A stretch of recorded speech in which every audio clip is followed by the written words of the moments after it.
Okay, today we're going to talk about the four regions of Texas. There are four: mountain and basin, the Great Plains, the North Central Plains, and the Coastal Plains. Okay, kids?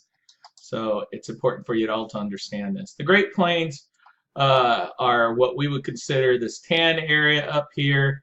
My mouse that you can see goes all the way up into northern Canada and works the way down into the central part of the United States. And this is all pretty much flat land.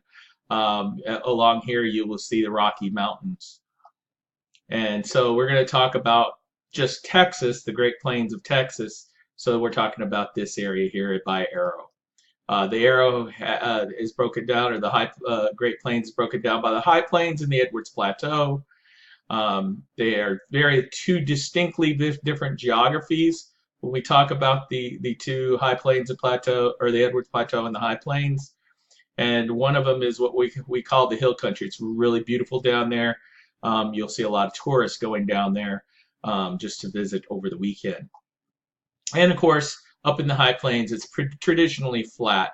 If you've ever been up into Amarillo area, you'll know what I'm talking about. The landforms, well, one of the things that's closest to us is the Caprocks region, the Caprock Escarpment.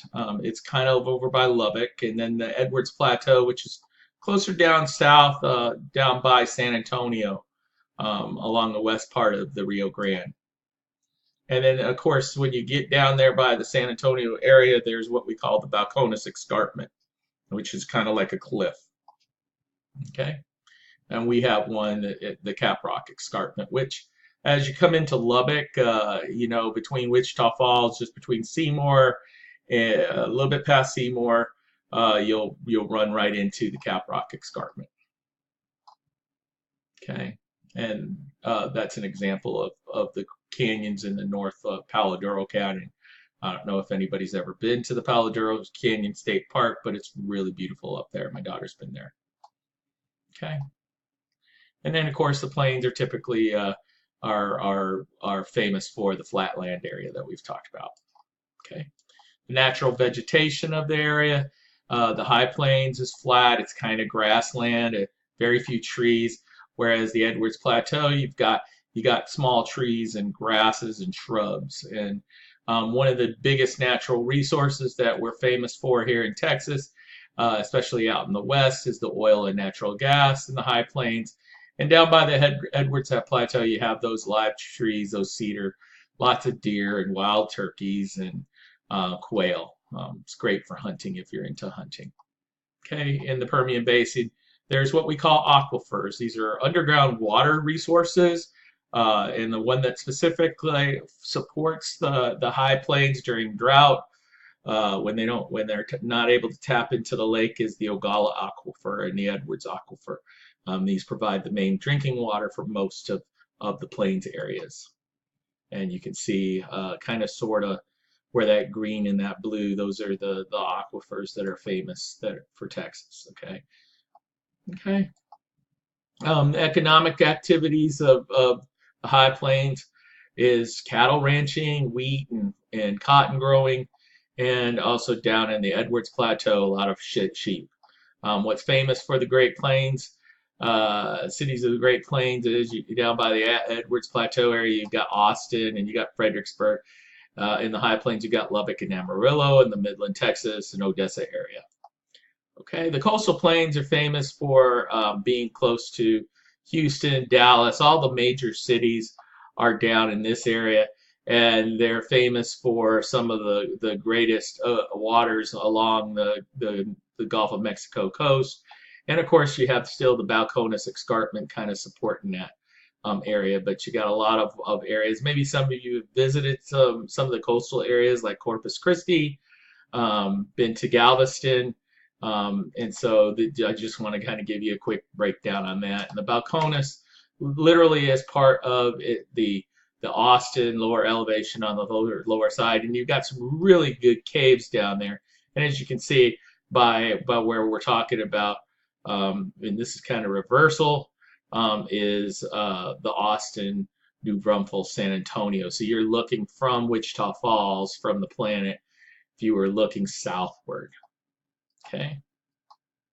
It's famous for out in the East Texas area. You have the pine forest. If you've ever been to the piney woods, and of course, Texas is still famous for it. One of the beautiful things about the coastal areas is they got a lot of water, a lot of beaches, a lot of swamps. So they're able to. They don't usually go without any water. And one of the big things that they're famous for is the pine forest, the oil that's offshore, fish and iron and coal deposits that make that region famous. Okay. Tourism is a big thing, as we can see. Again, they still have cattle ranching, lumber from the timber in the East Piney Woods, and you've got lots of ports, especially like the Port of Houston and Corpus Christi. A lot of stuff comes there, and of course, tourism is a big thing if you go down there. Okay, the economic activities, well, it's booming. Dallas is rumored to be going to be the second largest city in the United States by 2025. Houston is looming third. So in San Antonio, if most of you have gone down to San Antonio, that's a growing city. So there is a good probability by the time you're in your 30s or 40s, we're going to have probably the three or possibly four largest cities in the United States, just located in the state of Texas. Okay, and of course, most of you know about the rivalry between Texas and Texas A&M, but we have some of the largest universities, and so that's a good thing. We attract a lot of students from around the country. The cities of the coastal plains, well, you've got Houston, San Antonio, Dallas, Austin, Texarkana, Corpus Christi. I could go on. Okay, let's talk about the Mountain and Basin area. This is where there's not a lot of rain out of the year, less than about 1 inch to 2 inches, maybe even 3 inches. And you can see down there it says 8 inches. But recently with the droughts, we're talking 1 to 2 inches. This is not good for the communities that live there because then they're just basically tapping into the underground water sources of the Ogallala.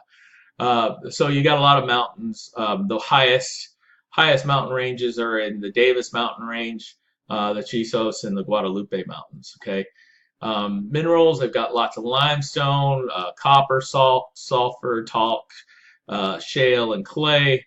And of course, they kind of have some really interesting economic activities because if you go out west, you'll see it in Seymour. You'll see the wind energy. You'll see a lot of the oil and natural basin stuff going on in there. So we do trade with New Mexico, Arizona, and California and Mexico, and because of the distances. And of course, if anybody's been out to El Paso, you know it takes a long time to drive out that far. We used to live in New Mexico, and I can tell you it's pretty flat out there. Okay.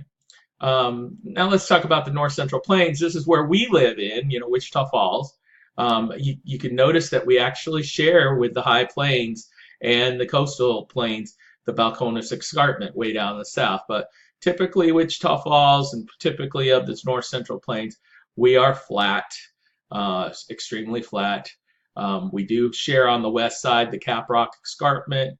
We're on the east side of it, but that's kind of the divider line. If you want to kind of get an idea, that's the divider line. So it runs almost up by Childress and all just kind of east of Lubbock.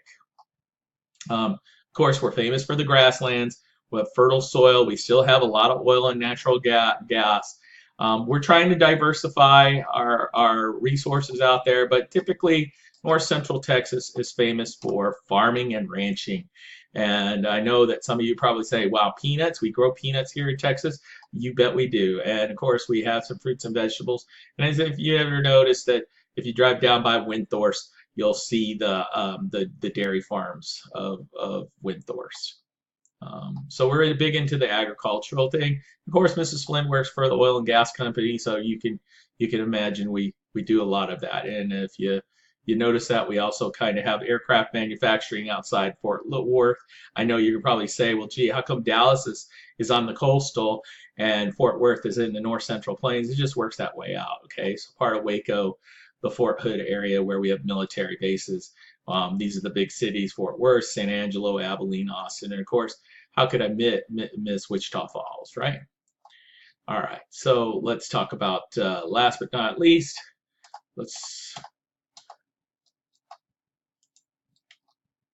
I think that's pretty much the presentation that I wanted to give to you today. I hope you took a note taker and kind of write some ideas down. I know it was fast and furious, so I'm going to go ahead and also put these slides, this slide presentation in your Google Classroom. So once you watch the video, if you need to go back and reference something, you can just pull up the slides, okay? But I would like you to kind of take some notes using your note taker today, and let's then get down and discuss this in our smaller groups. Okay, have a good day, and we'll talk to y'all later.